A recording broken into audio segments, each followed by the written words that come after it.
और चलिए अब रुख करेंगे संबल हितग्राहियों को हित लाभ कार्यक्रम का, जहां पर हितग्राहियों को लाभ दिया जाएगा। सीएम शिवराज सिंह चौहान पहुंचे हैं। के आशीर्वचन के रूप में उद्बोधन का अनुरोध मैं माननीय मुख्यमंत्री महोदय से करता हूं। माननीय मुख्यमंत्री जी, सबसे पहले बैतूल जिले के हितग्राही हैं श्रीमती मुमताज बानो। बहन मुमताज बैठी हैं।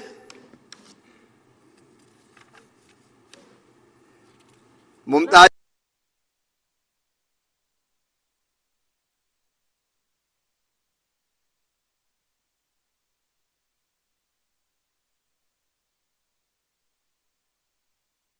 अच्छा, हम वाली करते थे, फिर कैसे चले गए? कैंसर हो गया था जी। दुखद प्रसंग कई बार जिंदगी में आते हैं। कई बार घर का मुखिया कैंसर जैसी बीमारी से जूझता हुआ अपने परिवार को छोड़ के, असमय छोड़ के, बीच में छोड़ के चला जाता है। लेकिन मुमताज बहन, संबल आपके साथ है, सरकार आपके साथ है, शिवराज आपके साथ है, भारतीय जनता पार्टी की सरकार आपके साथ है, चिंता मत कीजिए। परिवार में और कौन कौन है बहन?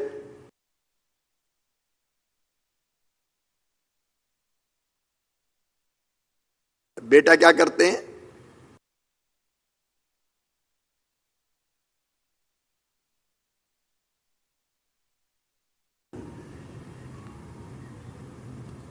और कोई सरकार से कोई सुविधा आपको मिल रही है?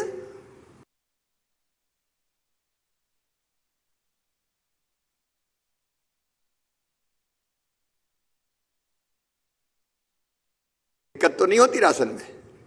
जी नहीं, कोई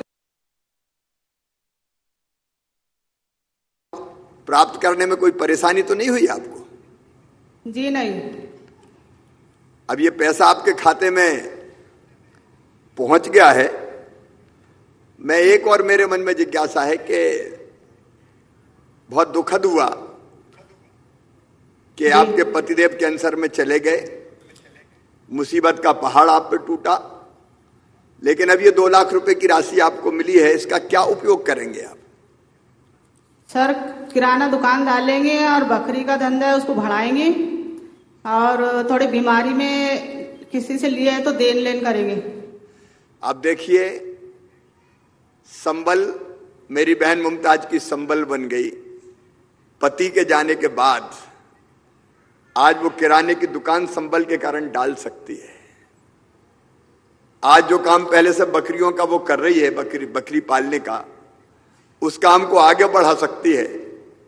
और कैंसर जैसी बीमारी में अगर पैसा खर्च हो गया और किसी से ले लिया तो वो पैसे भी वापस कर सकती है।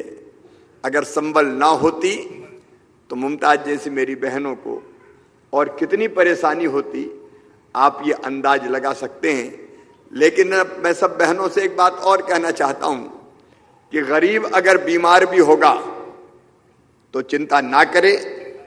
पहले हम राज्य बीमारी सहायता कोष और मुख्यमंत्री स्वेच्छानुदान से अभी भी इलाज कराते हैं। और अब प्रधानमंत्री श्रीमान नरेंद्र मोदी जी ने आयुष्मान भारत योजना, जिसमें आधा पैसा केंद्र सरकार खर्च करती है, आधा राज्य सरकार करती है, उसके माध्यम से भी इलाज कराएंगे। कोई गरीब बिना इलाज के शेष ना रहे, ये भरसक कोशिश हम करेंगे ताकि मुमताज जैसी बहन को कभी अपने पति के इलाज के लिए कर्जा ना लेना पड़े। मुमताज बहन, चिंता मत करना, तुम्हारा भाई शिवराज भी तुम्हारे साथ है और भारतीय जनता पार्टी की सरकार भी तुम्हारे साथ है। विधायक जी भी बैठे हुए हैं, पांडागिरी जी, वो भी आपके साथ है। हम सब मिलके आपके साथ है, सब गरीब परिवारों के साथ है। नमस्कार भाई साहब, आज हमारे क्षेत्र में लगभग 314 लोगों को 6.92 करोड़ रुपए यहाँ पर बैतूल जिले में वितरित हो रहे हैं। कोई भी नहीं चाहता कि उसके परिवार का कोई सदस्य किसी तरह उनका इस तरह का नुकसान हो या उनकी मृत्यु हो, लेकिन उसके बाद परिवार पे जो दुख का पहाड़ टूट पड़ता था, आर्थिक स्थिति जो उनकी गड़बड़ हो जाती थी, उसके लिए आपकी संबल योजना एक बहुत बड़ा संबल बनकर लोगों के बीच में आ रही है। और इसके लिए पूरे जिले के लोगों की तरफ से मैं आपको धन्यवाद देना चाहता हूं। और दूसरा एक और चीज भाई साहब, पिछले 5 दिन में लगभग 3 लाख रुपए मुझे मुख्यमंत्री स्वेच्छानुदान से मेरे यहाँ के मरीजों के इलाज के लिए मिले। उसके लिए भी मैं बैतूल के जिले के लोगों की तरफ से आपको धन्यवाद देना चाहता हूँ। बहुत बहुत धन्यवाद भाई साहब। मैं बैतूल जिले की भी सभी बहन भाई जिनको ये सहायता आज मिली है उनको शुभकामनाएं देता हूं। सरकार हमेशा आपके साथ है और डॉक्टर पांडेय जी सेवा करते रहिए। भारतीय जनता पार्टी की सरकार गरीबों को कोई कमी नहीं आने देगी। अगली हितग्राही धन्यवाद भाई साहब। बड़वानी से श्रीमती जसोदाबाई कुशवाहा। बड़वानी से श्रीमती जसोदाबाई। कैसी हो जसोदा बहन? बढ़िया है भाई। ये आपके पतिदेव क्या काम करते थे? सब्जी बेचते हैं। सब्जी बेचते थे। सब हाँ। फिर क्या हुआ? कहीं नहीं, अचानक अस्पताल बंद थी तो अटैक आया तो निकल रहे हो। क्या अटैक के कारण चले गए? हाँ। कब कब चले गए थे? कितने दिन हो गए? ये अमोस आती ना, और डोडगंज के अमोस आती ना। हाँ हाँ। अमोस के रोज ही। अब देखिए ऐसा भी होता है कि काम करते करते सब्जी बेचते बेचते अचानक भी ऐसी घटना दुर्घटना हो जाती है जिसमें हमारी जसोदा जी जैसी बहन अकेली रह जाती है। अब परिवार में और कौन कौन है? लड़का है, बहू है, हम है। अच्छा अच्छा। बेटा क्या करते हैं? ये भी सब्जी बेचता है। अच्छा, ये भी बेटा भी सब्जी बेचता है। हाँ। अच्छा, और क्या क्या सुविधा मिल रही है सरकार से आपको? ये राशन का सामान मिल जाता है और पेंशन मिलती है। पेंशन और राशन का सामान मिल रहा है। ये कोरोना में राशन मिलने में कोई दिक्कत तो नहीं हुई? कोई दिक्कत नहीं होती। या कोरोना के टाइम तो ज्यादा राशन मिला होगा ना? हाँ मिला था, खाया, टाइम पास कर लिया। अच्छा, अब ये जो राशि आपको मिल रही है इसमें लेने में कोई परेशानी तो नहीं आई आपको? कोई परेशानी? कोई ने पैसा धेला तो नहीं मांगे? कोई नहीं मांगा।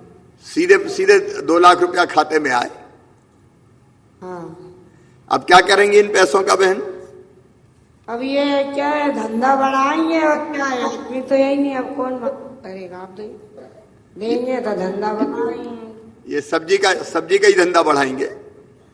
हाँ, सब्जी का और कहीं नहीं, मेरा भी यही कहना है कि इस राशि का सदुपयोग करके अपना काम धंधा ही बढ़ाया जाए ताकि परिवार का परमानेंट सहारा बन जाए। इधर उधर खर्च ना हो। अपन 2 लाख रुपए से काफी काम और बढ़ा सकते हैं। चाहे तो सब्जी के काम के साथ दूसरा काम भी शुरू कर सकते हैं। अब वो अपनी मर्जी के ऊपर है, जैसी आपकी इच्छा, लेकिन इससे अपना काम जम जाएगा तो जिंदगी की गाड़ी अपनी चलती रहेगी और भगवान ना करे कि आपको और कोई दिक्कत और परेशानी कभी आए। मैं आपके साथ खड़ा हूं। भारतीय जनता पार्टी की सरकार आपके साथ खड़ी है। आपको बहुत शुभकामनाएं। अगली हितग्राही हैं उज्जैन से श्रीमती ममता सिकरवार। उज्जैन से श्रीमती ममता। कैसी हो ममता बहन? नमस्ते सर। क्या करते थे? नमस्ते सर। नमस्ते नमस्ते। ममता क्या करते थे? साहब क्या करते थे पतिदेव? मजदूरी करते थे सर। हैं? मजदूरी। अच्छा, मजदूरी करते थे। हाँ। क्या हुआ फिर? कैसे चले गए? उन तो हटे आए था सर। कितनी उम्र थी उनकी? 50। 50 साल की उम्र में अटैक अचानक आया और चले गए। हाँ जी सर। परिवार में और कौन कौन है? 2 बेटे हैं, 1 बहू है, हम 4 व्यक्ति हैं। अच्छा अच्छा। तो एक बेटे की शादी हो गई, एक की शादी नहीं हुई अभी? हाँ जी सर। जिसकी शादी नहीं हुई वो पढ़ रहा है क्या अभी? हाँ बढ़िया। कौन सी क्लास में? कॉलेज में। अच्छा, कॉलेज में पढ़ रहा। तो अभी पढ़ाते रहे ना बहन। मैं तो आपको बहुत हिम्मत को दाद देता हूं। कॉलेज में अपने बच्चे को आप पढ़ाने का काम कर रही हो। ये सरकार से और कोई सहायता आपको मिली है? हाँ सर, लोन मिला हम तो।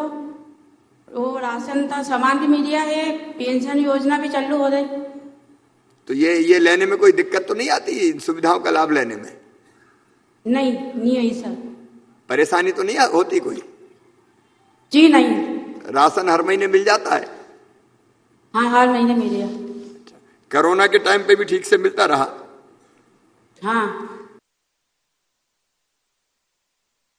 क्या करेंगे आप इसका, क्या करेंगे उपयोग? सर आधा तो मेरे पपीते लगा दूंगी, आधे बच्चों ने व्यापार में लगा दूंगी। हाँ हाँ, आधे व्यवस्था पड़े आने। ठीक है। हाँ, पेतीदा मार।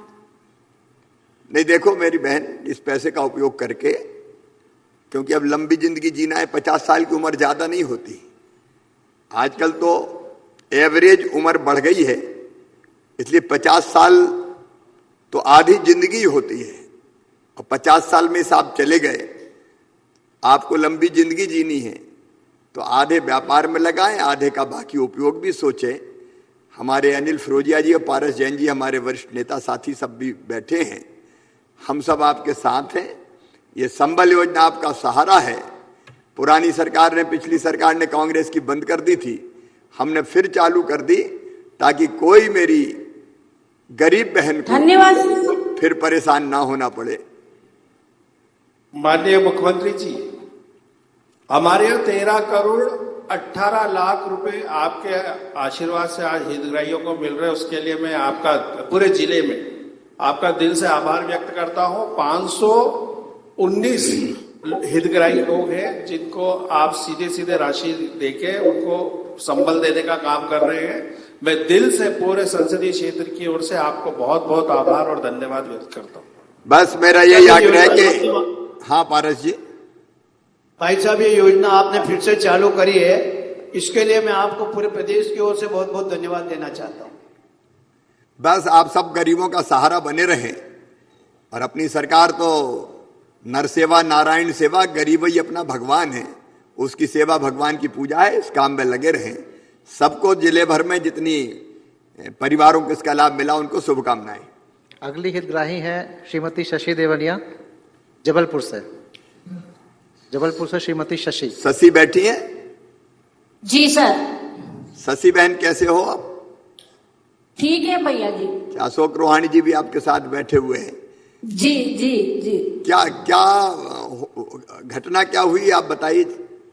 सर हमारे पति की किडनी दोनों खराब हो गई थी सर। फिर इलाज कहाँ हुआ? सर 5 साल इलाज किया सर। अच्छा, 5 साल इलाज चलता रहा, लेकिन ठीक नहीं हो पाए? नहीं। कितनी उम्र थी उनकी? 56 साल के थे सर।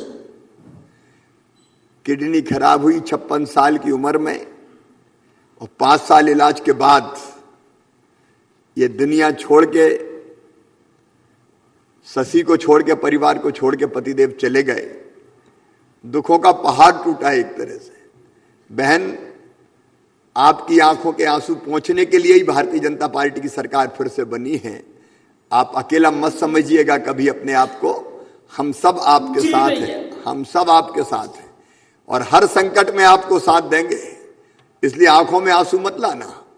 अब जो चले गए उनको तो वापस नहीं ला सकते, लेकिन आपके दुखों के पहाड़ को हम खत्म करेंगे, और सरकार आपके साथ खड़ी रहेगी। इसलिए तो ये संबल योजना फिर से चालू की है। बच्चे कितने बहन? भाई हमारे 2 हैं, एक बेटा एक बिटिया है। दोनों बच्ची यहीं बैठे हैं। अच्छा, दोनों बैठे कहाँ हैं? जी ये क्या करते हो बेटा? नमस्ते बेटा, क्या करते हो? बिजनेस करता हूँ मामा जी। अच्छा भी, तो बेटा माँ का ध्यान रखना अब। जी जी। है ना, पापा नहीं है तो तुम ही बेटे के रूप में कभी उनको तकलीफ मत होने देना जी। और संबल योजना भी इसलिए कि ऐसी बहनों को तकलीफ ना हो जी। अब इसका पैसे का क्या सोचा है बहन, क्या करेंगी?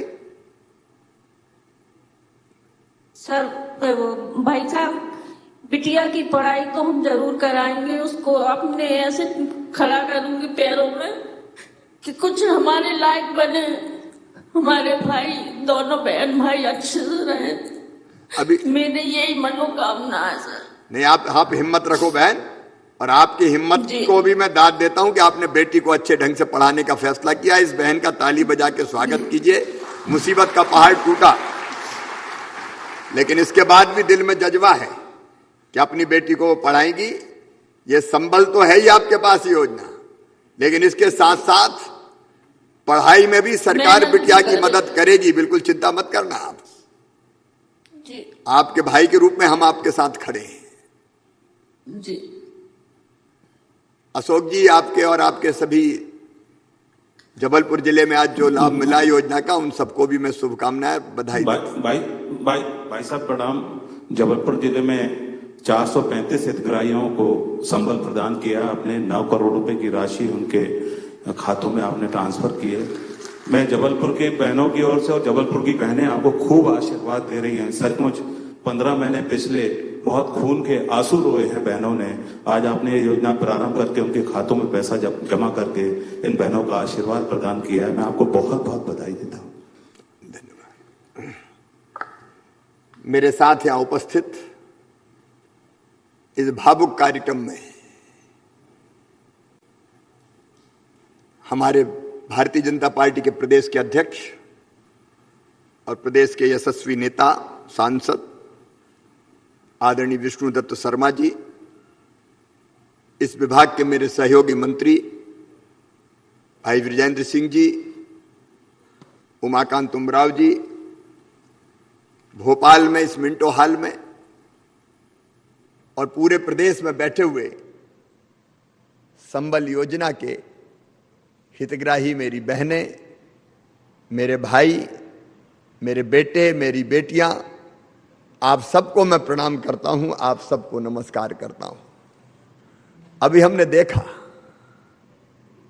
संवाद किया उन बहनों से जिनके पति असमय उनको छोड़कर चले गए।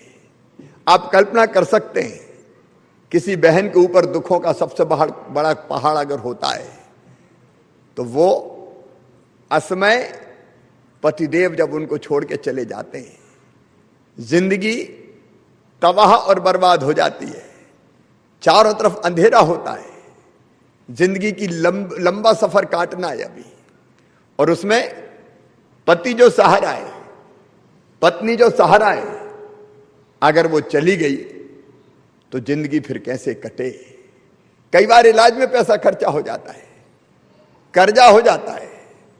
अब वो कर्ज चुकाने के लिए पैसा कहां से लाए। एक तरफ सहारा चला गया, दूसरी तरफ कर्ज का बोझ सिर पे लदा है, रास्ता दिखाई नहीं देता, चारों तरफ अंधेरा होता है। आज मुझे कहते हुए संतोष है मेरे बहनों और भाइयों, मेरे ऐसी दुखी बहन भाइयों के लिए ये संबल योजना भारतीय जनता पार्टी की सरकार ने बनाई, हमने बनाई। ये संबल आपका संबल है, गरीबों का संबल है। मुझे कविता याद आती है, बचपन में हमने पढ़ी थी। गरीब की आखिर हालत क्या होती है। कई दिनों तक चूल्हा रोया, चक्की रही उदास, कई दिनों तक कानी कुतिया सोई उसके पास। चूल्हा रोने का मतलब है कि चूल्हा जला ही नहीं, था ही नहीं आटा खाने का। चक्की में पहले पीसते थे अनाज, जब अनाज नहीं हो तो पीसे क्या, और जब कुछ नहीं तो चूल्हा भी ठंडा तो कुतिया ही चूल्हे के पास सोती थी। यह हालत थी गरीबों की। आज मैं कहना चाहता हूं मेरे बहनों और भाइयों, सरकार आखिर किसके लिए होती है, सरकार की सबसे ज्यादा जरूरत किसको होती है। आज मैं कह सकता हूं और गर्व के साथ कहता हूं कि सरकार के खजाने पर पहला हक किसी का है तो वो हक गरीब बहनों और भाइयों का है, गरीब बहनों और भाइयों का। भगवान ने आखिर ये दुनिया बनाई तो सबके लिए बनाई। हवा अगर बहती है, चलती है तो सबके लिए चलती है। सूरज निकलता है तो सबको रोशनी और प्रकाश देता है। चांदनी रात में चंद्रमा अगर निकलता है तो सबके लिए निकलता है। नदियां बहती है तो सबके लिए बहती है। भगवान ने जो कुछ दिया है वो सबके लिए। मेरे बहनों और भाइयों, भगवान भेदभाव नहीं करता, भगवान समदर्शी है। भगवान सबको एक दृष्टि से देखता है। लेकिन ये तो इंसान है, इसने कई तरह की दीवारें पैदा कर दी। भगवान ने आखिर ये संसाधन धरती के बनाए, तो ये संसाधन किसी एक व्यक्ति के नहीं है, ये सबके हैं। ये हवा सबकी, ये पानी सबका, ये नदियां सबकी, ये जमीनें सबकी, ये जंगल सबके, सबके लिए सब कुछ। लेकिन सबके पास तो नहीं है। इंसान ने, जो ताकतवर थे, जो बुद्धिमान थे, भेद उनने किया। धरती के संसाधनों पर कुछ लोगों ने अधिकार जमा लिया। किसी के पास खनिज चले गए, किसी के पास भूमि चली गई, किसी के पास और कोई संसाधन चले गए। कुछ लोग अमीर होते चले गए, कुछ लोग गरीब रह गए। अमीरी गरीबी की खाई बढ़ती रही और आज बड़ी आबादी आज भी गरीबी रेखा के नीचे जीती है। आज मैं कहना चाहता हूं, ये जो भेदभाव पैदा भगवान ने नहीं, इंसान ने किया है, तो सरकार का काम क्या है? सरकार का काम यह है, और मुझे कहते हुए गर्व है, मैं जिस पार्टी से आता हूं, भारतीय जनता पार्टी, उनको जिन्होंने आधारभूत दर्शन दिया, पंडित दीनदयाल उपाध्याय, वो कहते थे मानव जीवन का अंतिम लक्ष्य भगवान की प्राप्ति, और परमात्मा कहां मिलेगा? तो वो कहते थे मैं नहीं जानता कि मंदिर में जाके भगवान की आरती उतारोगे तो भगवान प्रसन्न होकर दर्शन देगा कि नहीं देगा। मैं ये भी नहीं जानता कि तीज और त्योहारों पर व्रत और उपवास रखोगे तो नारायण प्रसन्न होकर दर्शन देगा कि नहीं देगा। मैं ये भी नहीं जानता कि हिमालय की कंदराओं में बैठ के घनघोर तपस्या करोगे तो भगवान मिलेगा कि नहीं मिलेगा। लेकिन मैं अच्छी तरह जानता हूं कि यदि दीनों की सेवा कर ली, दुखियों की सेवा कर ली, अरे अगर गरीबों की आंखों के आंसू पहुंच दिए तो गरीबों की इन्हीं आंखों में तुम्हें साक्षात भगवान के दर्शन होंगे, साक्षात परमात्मा दिखाई देगा। ये गरीब ही नारायण है। और सरकारों का काम, अगर कोई है तो जो सबसे पीछे और सबसे नीचे अगर कोई रह गया है तो उसकी सहायता सबसे पहले करे। और इसलिए हमारा दर्शन ही कहता है कि दरिद्र ही नारायण है, उसकी सेवा भगवान की पूजा है। जब संबल योजना बनाई तो देखिए दो चीजें सामने हैं। एक, इस तरह की विचारधाराएं भी है जो कहती है अगर तुम गरीब हो तो अमीरों से लड़ो, वर्ग संघर्ष हो और उनसे कुछ छीन लो। लेकिन वर्ग संघर्ष का रास्ता सही रास्ता नहीं है।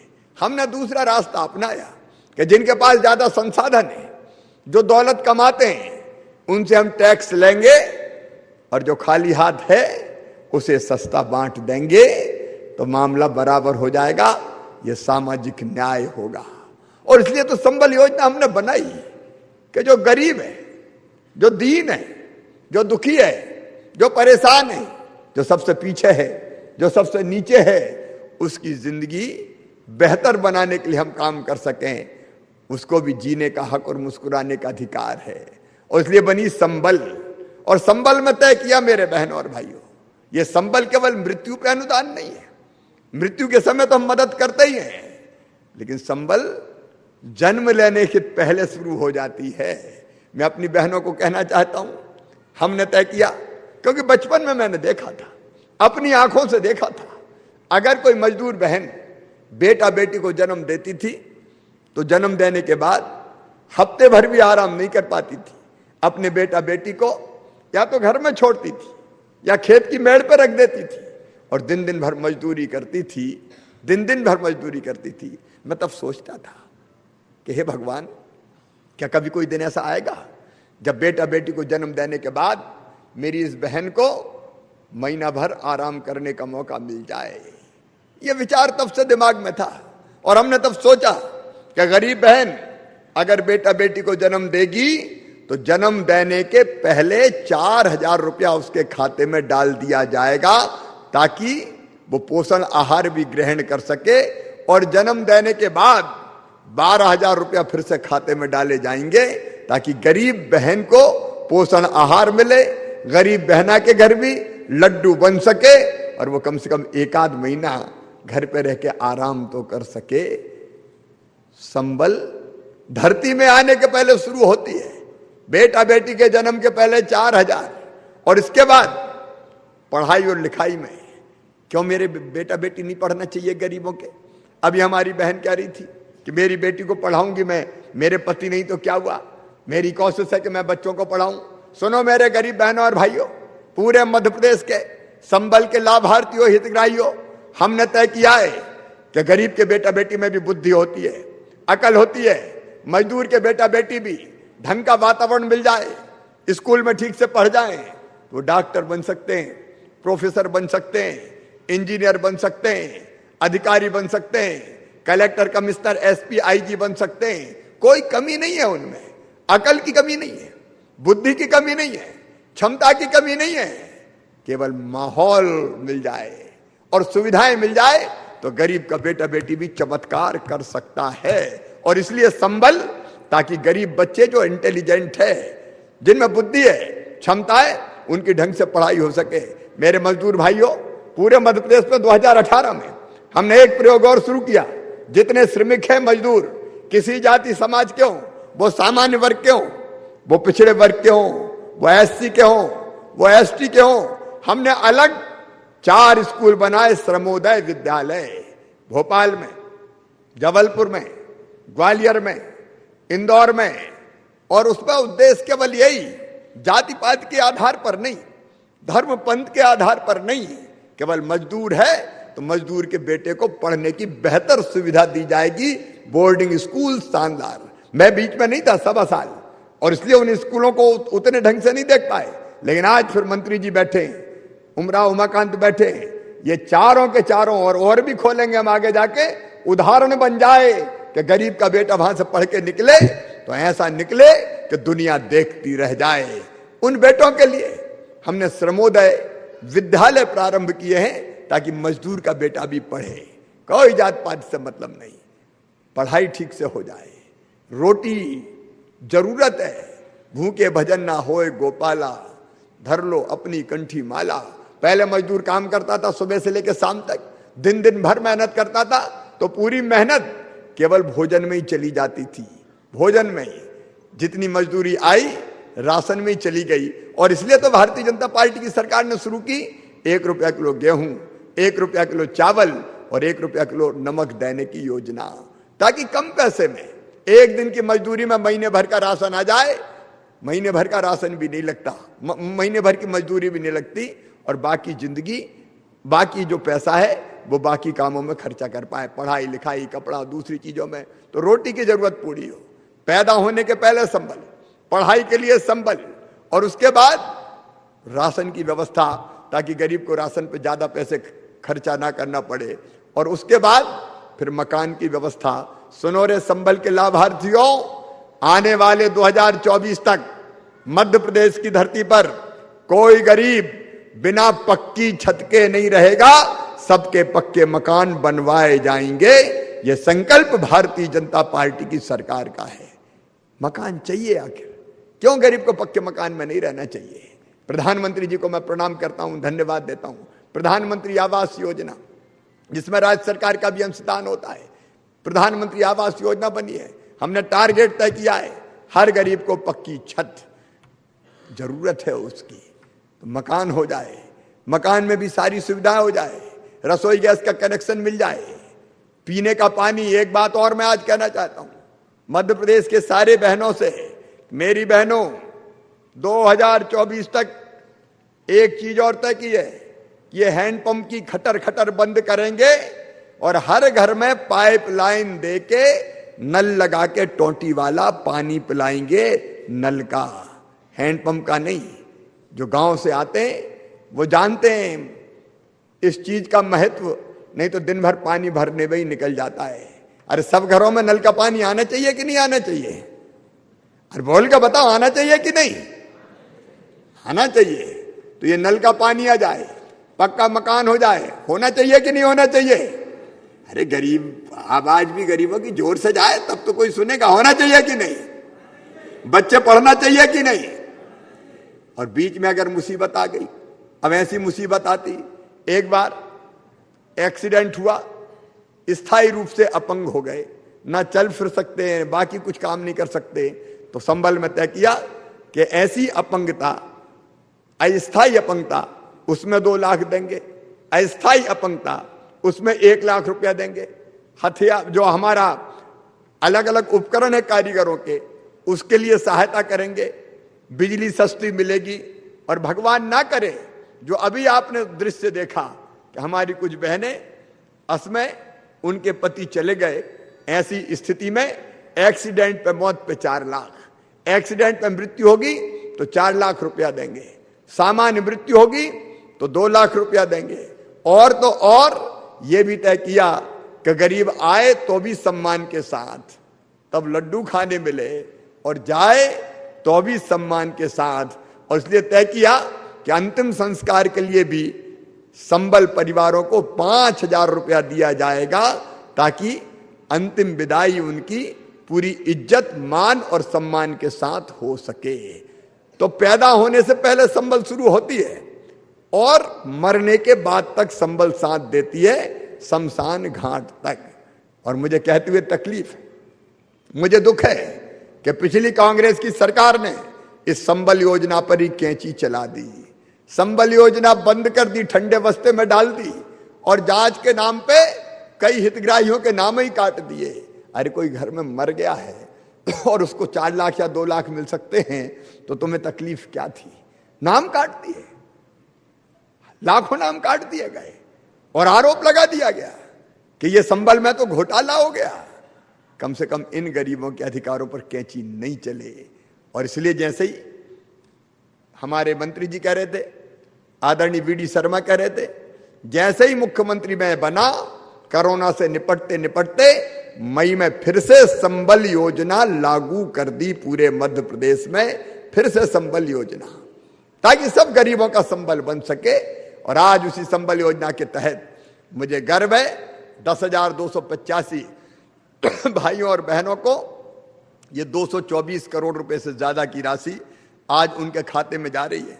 और जैसा आपको ब्रजेंद्र जी बता रहे थे, कई लोग रह गए, जगह जगह हम जाते हैं क्योंकि बीच में दूसरी सरकार आ गई। अब वो क्या करें, वो परेशान थे, और इसलिए हमने ये भी तय कर दिया कि जो रह गए हैं संबल में, क्योंकि पूर्व की सरकार ने कई परिवारों के नाम काट दिए थे, अब हम फिर से सत्यापन कर रहे हैं, जो वास्तव में सही नाम है वो नाम जोड़ के उनके हितग्राहियों को भी हम संबल का लाभ देने का काम करेंगे। कई श्रमिकों को इसलिए अपात्र कर दिया गया, मजदूरों को, क्योंकि उनकी मृत्यु हो गई थी। हम फिर से सत्यापन करके इस योजना का लाभ उनको भी देंगे। 90 दिन की बात आपने कही है, 90 दिन भी अगर निकल जाए, कई बार आप आवेदन नहीं कर सकते। कई भाई और बहनों ने मुझे बताया कि 90 दिन की तिथि तय थी, लेकिन घर में परेशानी के कारण, शौक के कारण हम आवेदन नहीं कर पाए। अब उनको भी कहा है कि वो जल्दी से जल्दी आवेदन दे दें, तो उनको भी ये लाभ दे दिया जाएगा। आवेदन गलत दर्ज हो जाने पे, कई बार आवेदन गलत अगर दर्ज हो गया तो कई बार ये लाभ नहीं मिलता था, उनको भी कई बार भटकते हुए भोपाल आना पड़ता था।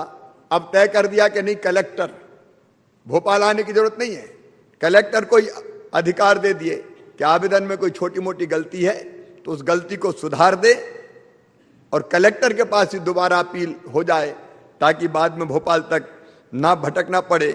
जितनी जरूरत थी सुधार की वो हमने की है, और आगे भी कोई जरूरत पड़ी तो फिर सुधार करेंगे। संकल्प ये है कि कोई गरीब मध्य प्रदेश की धरती पर अकेला नहीं रहेगा। रोटी, कपड़ा, मकान, पढ़ाई लिखाई, दवाई का इंतजाम हर गरीब के लिए होगा। ये भारतीय जनता पार्टी की सरकार सबसे पहले गरीब बहनों और भाइयों की सरकार है। और मुझे आज खुशी है कि संबल योजना का एक बार फिर से लाभ वितरित करने आया हूं। मैं फिर कहना चाहता हूं, घटना कई बार ऐसी हो जाती है कि हम अकेले रह जाते हैं, परेशानी में पड़ जाते हैं, लेकिन निराश होने की जरूरत नहीं है।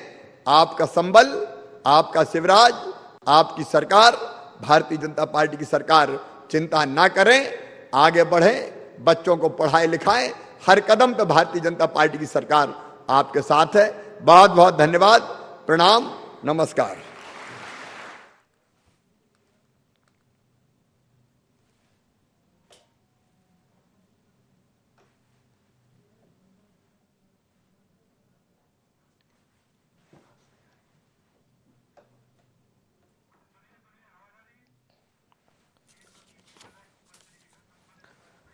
तो आपको बता दें कि सूबे के मुखिया शिवराज सिंह चौहान राजधानी भोपाल से ये सीधी तस्वीरें हम आप तक पहुंचा रहे हैं और संबल योजना को लेकर उन्होंने जानकारी दी है। तस्वीरों के माध्यम से आप देख सकते हैं। इस दौरान उन्होंने साफ कहा कि संबल योजना जो है उससे हितग्राहियों को लाभ मिलेगा। हित लाभ वितरण का ये कार्यक्रम आज रखा गया है और तमाम हितग्राही एक एक कर सीएम शिवराज सिंह चौहान हितग्राहियों को लाभ देते हुए तो संबल हितग्राहियों को हित लाभ कार्यक्रम का ये आयोजन किया गया और इसमें तमाम ऐसे हितग्राही जिन्हें संबल योजना के दायरे में रखा गया है उन सभी को इसका लाभ मिल रहा है। आपको बता दें कि योजना के तहत 10,285 हितग्राहियों के खाते में राशि ट्रांसफर की जाएगी और इसके पहले सूबे के मुखिया शिवराज सिंह चौहान ने यह साफ कर दिया है कि भाजपा सरकार का ये लक्ष्य है कि भविष्य में मध्य प्रदेश की सरजमी पर हर किसी को विकास मिलेगा, विकास अंतिम छोर तक पहुंचाया जाएगा। और इस दौरान उन्होंने संबल योजना की जानकारी दी, उस योजना का लाभ बताया कि आखिर उस योजना के माध्यम से कैसे हितग्राहियों को फायदे हो सकते हैं। और एक बड़े कार्यक्रम का आयोजन किया गया राजधानी भोपाल के मिंटो हॉल से। ये तस्वीरें हम आप तक पहुंचा रहे हैं। सीएम शिवराज एक एक करके तमाम हितग्राही जो कि सीएम के पास आ रहे हैं मुलाकात कर रहे हैं और इस योजना का लाभ उन्हें दिया जा रहा है। चेक उन्हें दिए जा रहे हैं। 10,285 हितग्राहियों के खाते में ये राशि वितरित की जाएगी।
और अब मैं आमंत्रित कर रहा हूं प्रमुख सचिव महोदय को आभार प्रदर्शन हेतु। प्रमुख सचिव महोदय। संबल योजना अंतर्गत अनुग्रह सहायता वितरण के राज्य स्तरीय कार्यक्रम में अपना अमूल्य समय प्रदान कर एवं आशीर्वचन प्रदान करने के लिए मैं प्रदेश के माननीय मुख्यमंत्री महोदय एवं माननीय मंत्री महोदय को हृदय से धन्यवाद एवं आभार व्यक्त करता हूं। विभिन्न स्थानों पर भागीदारी कर रहे माननीय मंत्रीगण, माननीय सांसद महोदयगण, माननीय विधायकगण, सम्मानित सभी जनप्रतिनिधिगण, नागरिक एवं हितग्राही तथा मीडिया के सम्मानित प्रतिनिधि जिन्होंने यहाँ इस कार्यक्रम में विभिन्न स्थानों पर अपनी उपस्थिति देकर कार्यक्रम की गरिमा बढ़ाई है, उनको भी मैं हृदय से आभार व्यक्त करता हूं, धन्यवाद देता हूं। जय हिंद, धन्यवाद।